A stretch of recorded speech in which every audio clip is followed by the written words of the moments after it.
Сәлеметсіздер ме? Қайырлы күн.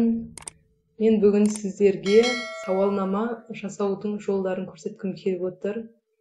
Бізде қазір оқушылардан әртүрлі әлеуметтік сауалнамалар болмаса әріптестеріңізден, ата-аналардан кез келген уақытта белгілі бір жағдайларға байланысты сауалнама алыну керек болады.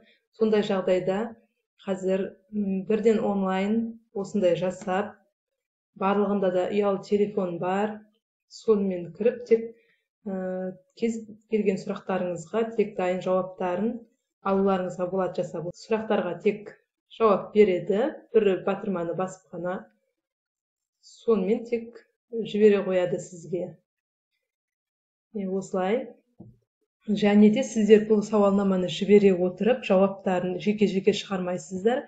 Бірден ответы дегенді басып, әр сұраққа кім қаншасына жауап берді, және қайсысы нұсқасына нешеу жауап берді, соның барлығын осындай қылып көруілеріңізге болады. Әр сұрақтікі өзі жеке-жеке осылай пайызбен де шығарылып тұрады. Барлығын қарап алсаңыздар болады. Мынандай болып, сұрақ бойынша қарауларыңызға болады, және жеке адамның кім қалай жауап берген қарауларыңызға да болады.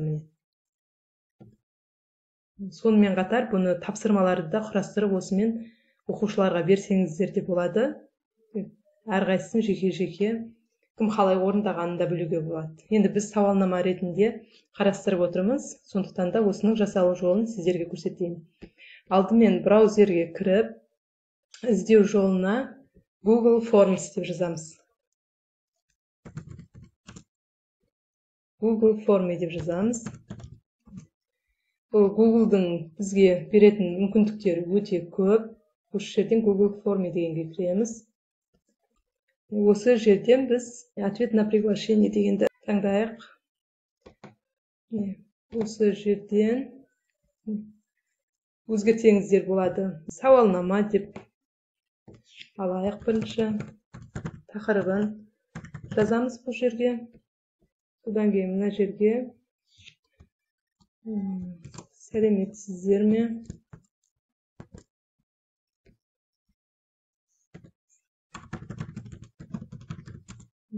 Мысалы ата-аналарға алайық.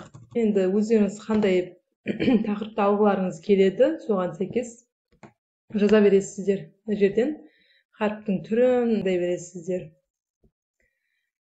Енді астына мына жерге тағы да қосқыларыңыз келсе, добавить вариант деген таңдасаңыздар қосылады. Без, одан көп.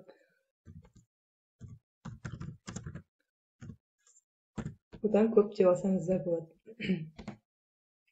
Келесі енді мына жерден керек болса, мынаны қалдырасыздар, керек емес болса, бұны алып тастауларыңызға болады. Міне бұл жерден қоятын сұрақтарыңызға қарай әртүрлі қоюға болады. Мысалға мына жерден біреуін таңдауға байланысты, один из списка деп тұр. Енді мына жерде жалғыз жауабы бар. Мысалға, бұны алып тастауларыңызға да болады. Мектепте нешеуі оқиды? Мектеп жасында неше бала?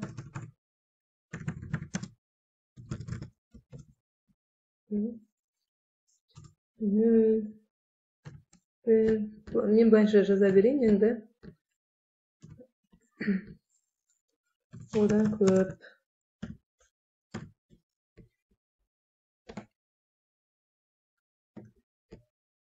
Мына жерге тағы да қоссаңыздар болады. Ол үшін плюс дегенді басамыз. Мына жерге добавить вопрос дегенді, мына жерге сұрағыңызды қоясыз. Сосын мына жерден егер сұрақтың түрі басқаша болса, тек қана бір вариантын ғана таңдау керек емес, басқа болатын болса, мына жерден таңдап алсаңыздар болады. Мысалға, міне текст абзац, текст строка деген бұл, егер өзі нұсқасын жазатын болса, осыларды таңдауға болады. Сосын бірнеше жауап дұрыс болатын болса, несколько из списка деген таңдайсыздар. Осы жерден мысалға қандай сұрақ қоямыз? Балаңыз қай сыныптарда оқиды? Мысалға, жаңағы балалар. Егер бірнеше баласы болатын болса, осы жерден жазады. Мысалға, бастауыш 8 пен 5 пен 8, 9, 11 деп, осының ішінен балдары бірнеше әртүрлі сыныптарда оқуы мүмкін, сондықтан осы жерде бірнеше вариант таңдауға мүмкіндік беруіңізге болады. Сонымен қатар, келесі сұрақтың түрін алатын болсақ, бұл жерде неше түрлі суреттер қоюларыңызға болады, загрузка файл арқылы. Осы жерден уақыт, күндерін қоюларыңызға болады. Осы жерден өздеріңіз әртүрлісін таңдай бересіздер. Мысалға, балаларыңыздың достары деп, мысалға, кімдер екенін білесіз бе? Аттарын жазып кететін болса, осыған осылай қоюыңызға болады. Сосын астына қосымша сұрақтарыңыз болса деп,